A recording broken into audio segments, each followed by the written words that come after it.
都说黄瓜种不好，虫害真菌断不了，整治施肥勤浇水，悉心照料收获好。8月初了，这也是我们种下的最后一批黄瓜了。都说黄瓜难种，特别是秋天的时候种亚洲品种的黄瓜，更是难上加难。究其原因呢，刚才我的打油诗里边已经给大家提到过了。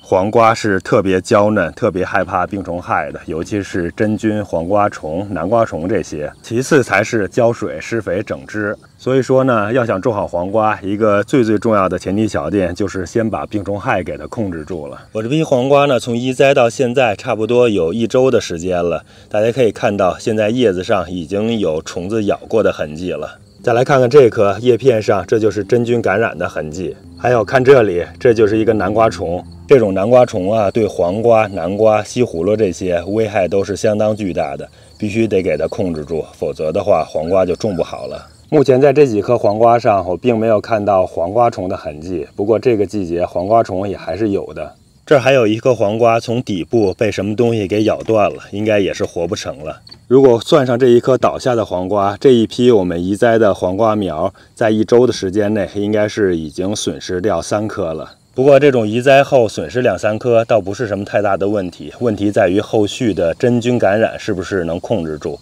像这种真菌如果控制不住的话，那后边的损失可就大了，可能根本就没有收获。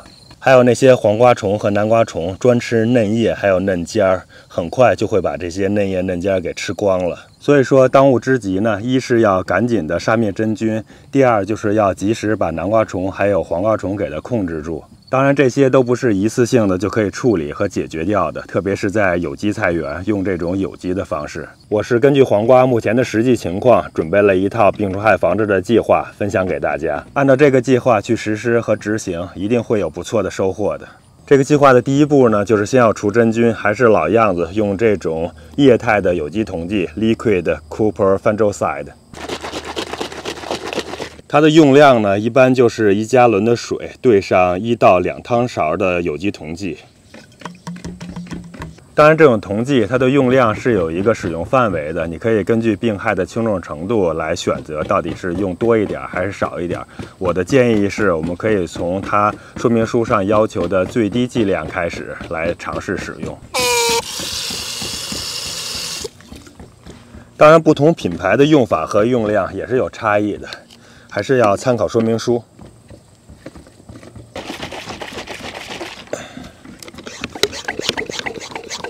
这喷的时候啊，也是比较简单，把叶片的上下都给它喷到，尤其是叶片的下部，均匀的喷上1遍就行了，不要喷过多了，否则土壤堆积也是不太好的。之前有的朋友说呢，他喷过这种有机溶剂之后不太管用。当然是这样的，你用有机的方式，它不会有化学药物效果那么明显的。尤其是我们已经有了明显的真菌的迹象，或者是比较严重的时候，你喷1次肯定是不够的。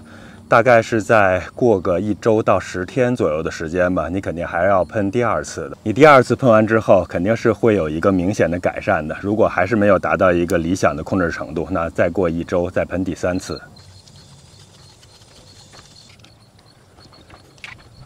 刚才喷溶剂的时候，一喷水，黄瓜的叶片下边还是有黄瓜虫出来的，所以防黄瓜虫和南瓜虫也是当务之急。我等了差不多有2个多小时吧，等黄瓜叶片上的溶剂彻底干了，就可以撒硅藻土了。撒硅藻土得把口罩戴上，避免粉尘吸入到肺里边。这硅藻土呢，虽然是一种比较被动的防御措施，但是对于防黄瓜虫、南瓜虫这些还是比较有效的。它的缺点呢，可能就是受风吹日晒雨淋比较严重，时间长了就没用了，所以经常性的都要撒一些，看看叶片上面如果没有了，就再过来撒一下。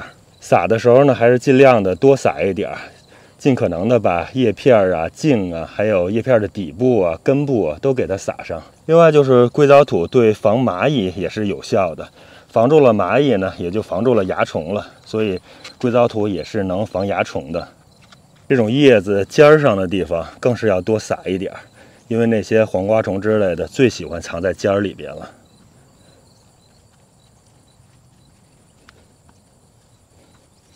其实主动的杀南瓜虫、黄瓜虫，还是除虫菊酯加上苦楝油更方便、更有效果一些。但是那种方式呢，和有机溶剂几乎就是同时使用了，会相互有影响的，所以我们就用硅藻土了。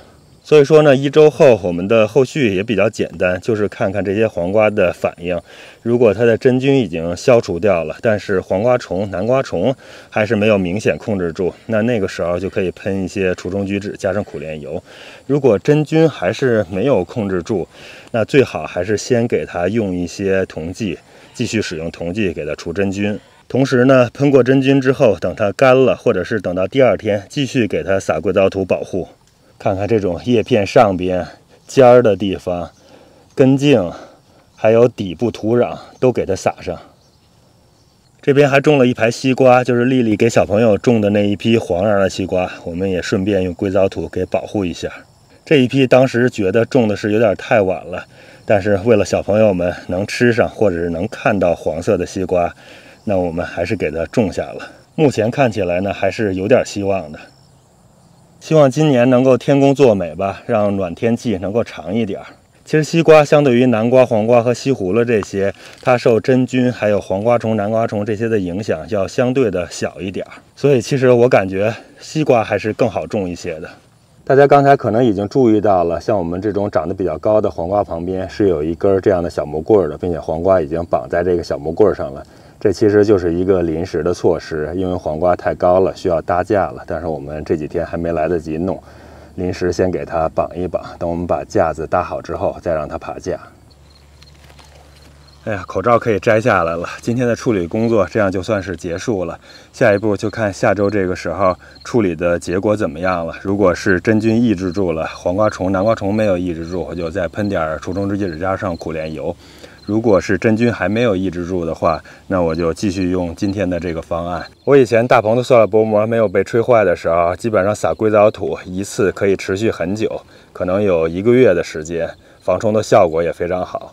现在大棚薄膜没了，露天了，看看已经刮风给吹掉一些了。如果再下场雨的话，就没有效果了。所以种菜越久，就越会觉得像黄瓜这种比较娇嫩的蔬菜，还是种在大棚里边有保护的地方更容易一些，收获也更有保障。